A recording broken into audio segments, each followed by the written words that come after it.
apapun saja pertanyaannya, pasti jawaban saya adalah jawaban yang menurut saya berasal dari Islam. Tapi mungkin omongan saya itu akan makin mundur. Sebab kalau ngomong Islam itu pasti akan sampai ke orang yang mendengarkan dengan wacananya masing-masing. Maka saya mungkin butuh mundur. Yang saya maksud Islam itu bukan formalitas sistem nilai yang dibawa oleh Rasulullah SAW, tetapi nanti akan mengantarkan kita kepada asal-usul segala sesuatu. Jadi sampai ke awal mula segala sesuatu, sampai ke Allah itu sendiri. Jadi Islam yang saya maksud itu bukan yang Anda pelajari secara akademis, tetapi Islam itu sebagai satu kosmos nilai yang sejak awal memang sudah diterapkan oleh Allah jauh sebelum Muhammad ada, jauh sebelum Adam ada, bahkan mungkin jauh sebelum para malaikat ada. Jadi mungkin saya mundur. Nah, yang saya maksud dengan Islam itu gimana jarak antara Islam dengan saya atau antara Islam dengan Anda. Islam itu kan bukan mata pelajaran. Islam itu lebih merupakan, kalau bahasa sehari-harinya itu adalah kepercayaan dan cinta. Kita butuh mencintai, maka salah satu bekalnya adalah mempercayai. Kita hanya bisa mempercayai kalau kita memang mencintai, dan kita hanya bisa mencintai kalau kita mempercayai. Itu dialektika antara iman dengan mahabbah kan itu sebenarnya. Nah, di mana letak ilmu, di mana letak pengetahuan? Tidak mungkin Anda mempercayai sesuatu tanpa ada rentang pengetahuan di antaranya kan begitu. Jadi sebenarnya semua pertanyaan Anda nanti akan saya jawab di dalam konteks seperti itu, dalam kosmos pemahaman seperti itu. Jadi misalnya kalau Islam disebut ilmu bisa juga, tapi jangan lupa Islam itu bukan universitas, bukan sekolahan, bukan kurikulum, tapi dia mengandung beribu-ribu dan tidak terhingga pintu ilmu. Jadi ilmu itu sudah pasti sesuatu yang harus dimasuki oleh setiap pelaku Islam, karena dia menyediakan pintu-pintunya. Sekarang sebenarnya kowe ora sekolah, asal kowe mengislamkan dirimu, maka kamu dengan sendirinya akan bersekolah. Dalam hal apa saja. Misalnya sekarang pertanyaanmu soal lupa. Kalau dalam bahasa budaya ada kalimat al-insanu mahalul khata' wan nisyan. Manusia itu tempatnya salah dan lupa. Kelak ini bisa menjadi legitimasi bahwa orang lupa itu tidak apa-apa, orang salah itu tidak apa-apa, karena sudah ada pasal filosofi dan hakikat hidup bahwa manusia itu memang hobinya atau salah satu keniscayaan kehidupannya adalah salah dan lupa. Nah, di situ muncul ilmu, muncul kewaspadaan, muncul pengetahuan untuk supaya pasal yang saya sebut tadi tidak menjadi legitimasi untuk membuat kita boleh salah dan boleh lupa kan begitu. Nah, sekarang kalau ngomong lupa berarti lawannya adalah ingat. Kalau ingat di dalam Islam ada tahu itu dzikir namanya. Ya, dzikir itu ingat,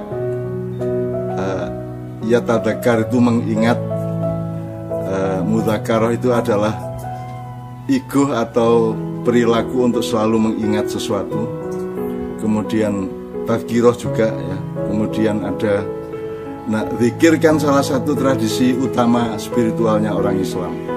Maka dzikir itu sebenarnya adalah sebuah pelajaran psikologi, sebuah pelajaran sosial, sebuah pelajaran kejiwaan, sebuah pelajaran peradaban, sebuah pelajaran politik, pelajaran sampai ke tingkat medis.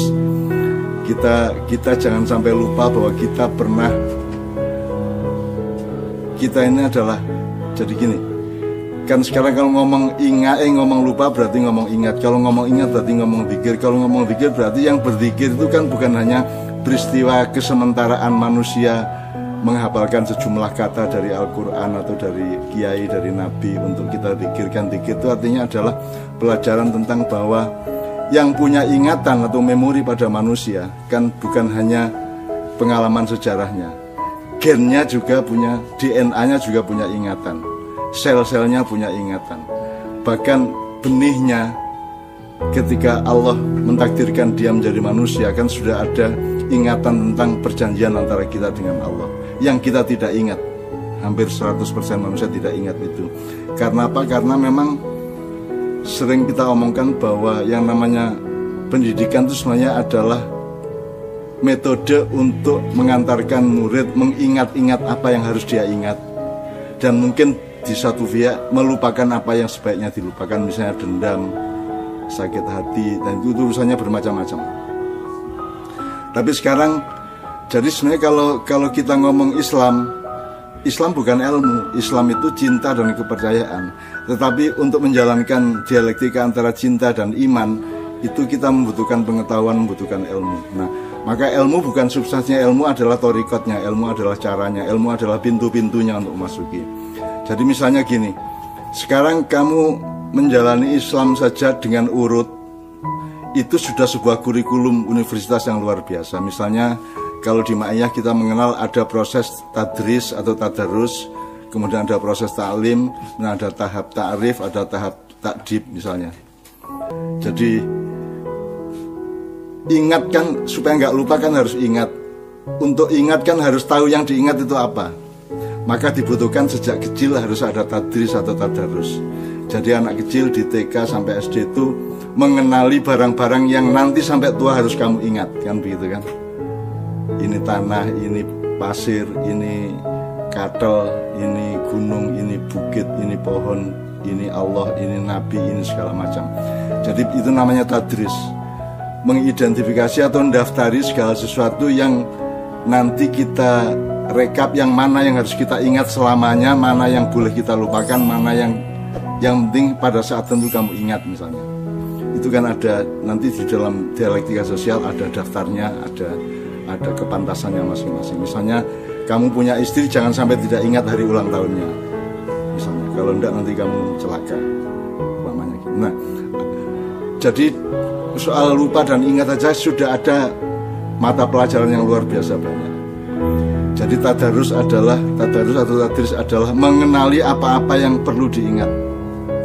Nah, nanti ada pasal diingat sampai kapan, diingat seberapa lama, kenapa harus diingat, seberapa mendalam diingatnya, dan seterusnya. Itu nanti ada sub-sub pelajarannya lagi. Nah, kemudian taklim, jadi ada majelis tadris, kemudian ada majelis taklim. Taklim adalah mengingat seluas mungkin.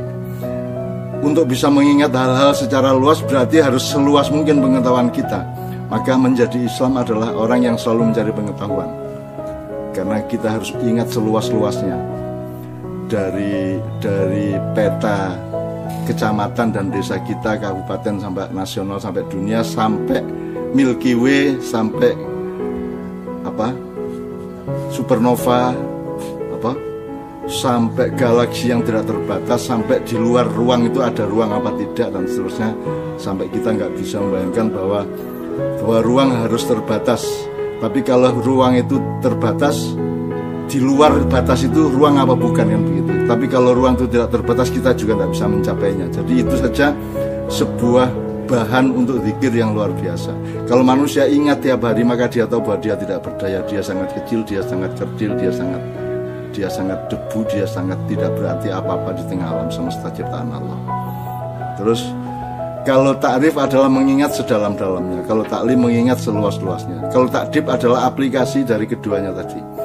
Sebagaimana kalau kita paralelkan, Rahman adalah cinta yang seluas-luasnya, Rahim adalah cinta yang sedalam-dalamnya. Kemudian dia berdialektika, dia menjadi dia menjadi bangunan, sehingga menjadi bulatan yang kita tidak tahu ada sisinya apa tidak, tapi kita membayangkan itu bulatan. Itu hanya bayangan, bukan berarti alam semesta ini bulatan ya. Itu hanya batas kemampuan manusia untuk membayangkan ruang atau alam semesta ini. Nah, jadi setelah kita membiasakan diri untuk hidup di dalam dialektika antara Rahman Rahim, antara taklim dengan takrif, maka takdib kita atau pemberadaban perilaku kita sehari-hari akan terbimbing secara rasional maupun secara naluriah dari dalam diri kita. Jangan lupa bahwa Allah bekerja sangat nyata di dalam diri seseorang. Dan Anda kalau mempelajari diri Anda kan juga sudah tidak akan tercapai lagi. Misalnya di otak Anda aja ada berapa helai urat saraf, ada berapa miliar, ada berapa sel, ada berapa bulatan-bulatan kecil, ada berapa virus, ada berapa bakteri, ada berapa segala macam, kan kita juga tidak akan mampu. Jadi kita jangan sok pinter.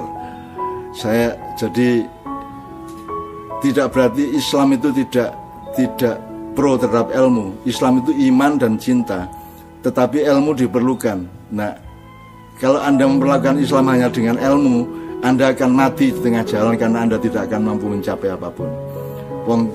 Yang makro tidak bisa kita bayangkan, apalagi yang mikro. COVID-19 ini adalah sesuatu yang tidak kasat mata, dan pakai mikroskop dengan perbesaran dengan zoom berapapun belum tentu dia kelihatan. Artinya kalau kita sekarang memang teknologinya tinggi, misalnya kita punya alat sa handphone gini untuk gini-gini kan, kita oke ono corona ora ojo rono, kayak ora ono corona ora corona kan. Kita tidak punya alat itu. Artinya manusia sekarang hancur lebur ilmunya karena ternyata tidak tahu apa-apa mengenai sesuatu yang begitu kecilnya, yang begitu seolah-olah tidak berdaya. Jadi ilmu modern sekarang itu kan sudah seperti Fir'aun yang bangkrut lah. Artinya makhluk Tuhan yang menuhankan diri, makhluk yang mengkholekkan diri, tetapi sekarang tergeletak dan tercampak di dalam ketidaktahuan, di dalam kehampaan, di dalam kekosongan yang dia tidak ngerti apa-apa. Sampai akhirnya sekarang kita harus menemukan kelahiran baru, menemukan kesadaran baru, kerendahan hati baru, dan seterusnya. Nah, saya kembalikan kepada ingat dan lupa. Kalau kita terus-teruskan, sekarang kalau dalam pelajaran Islam kan pertama waktu SD etika kan kita deres itu dari bahasa Jawa, dari kata tadarus. Deres ya. Deres itu kan tahap awal dari pengenalan apa yang besok harus kita ingat. Yang kita zikirkan itu apa saja. Makanya zikir itu salah satunya adalah yang dikenal secara formal adalah kalimat-kalimat Allah atau kata-kata dari khasanah Islam. Sesungguhnya zikir itu adalah Anda menyadari segala sesuatu secara menyeluruh, bahwa Anda tidak bisa melihat pohon tanpa menemukan Allah kan. Anda tidak bisa bangun tidur tanpa ingat kepada Allah, Anda tidak bisa mimpi tanpa kesadaran tentang Allah, dan seterusnya. Nah, itu yang namanya tadarus. Itu mestinya pelajaran SD itu sederhana aja. Ini loh yang harus kamu ingat-ingat dalam hidupmu, ini. Tidak usah dipelajari dulu, diingat, didaftari aja. Di rumah harus ingat ini. Di luar rumah, di kebun harus ingat ini, di pasar ingat ini, di jalan ini. Pokoknya didaftari aja apa yang harus dizikir, apa yang kamu tidak boleh lupa. Supaya nanti begitu Anda akil balik pada usia belasan tahun ya. Akil balik ini kan SMA sebenarnya. Malah untuk orang sekarang malah sudah universitas. Akil itu artinya orang yang sudah bisa memperlakukan segala sesuatu dengan akalnya. Bagian dari akal adalah ingatan, pemikiran, analisa, dan sebagainya. Akil adalah orang yang sudah berakal, orang yang sudah bisa menggunakan akalnya. Balik adalah orang yang sudah bisa sampai dengan mesin akalnya, dia bisa sampai kepada sesuatu yang dia harus ingat. Nah, ingat itu kan kalau diterusin kan tidak hanya ingat dong, ya dipegang, ya dilakukan, ya diistiqomai, dimustaqimi, dan seterusnya. Nah, sekarang kan dari perspektif semua tadi kan kita tahu betapa kita ini memang tidak terpelajar. Kita semua ini tidak terpelajar secara Islam. Dipikirnya Islam itu adalah pelajaran agama yang merupakan bagian dari kurikulum nasional. Bahwa Islam itu adalah sebuah pelajaran yang jauh lebih luas, jauh lebih tartil, jauh lebih kaya pintu-pintunya untuk masukinya. Ya, jadi akil balik aja sekarang kan kita tidak paham. Rata-rata kan orang akil balik itu ya wong wis mimpi basah ngono tok to. Akil balik itu adalah orang yang akil. Akil itu someone who use al-akal, seseorang yang sudah bisa menggunakan akalnya. Nah, kata mengakali itu kan memperlakukan sesuatu dengan akal, bukan menipu.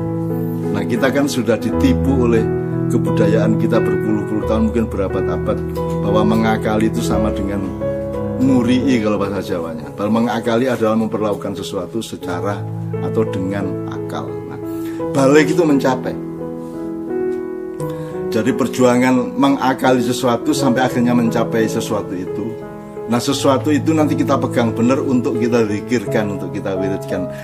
sesuatu yang sudah kita capai namanya wirid, buah, biji, ya wirid. Nah, wirid itu kita zikirkan, kita pelihara di dalam memori terus menerus, itu namanya zikir. Nah, sekarang tinggal kita daftari. Kamu kan punya maksud untuk menunjuk sesuatu, misalnya kita tidak berzikir dalam soal sejarah, misalnya bangsa kita kurang berzikir soal apa yang dulu ditemukan oleh nenek moyang kita.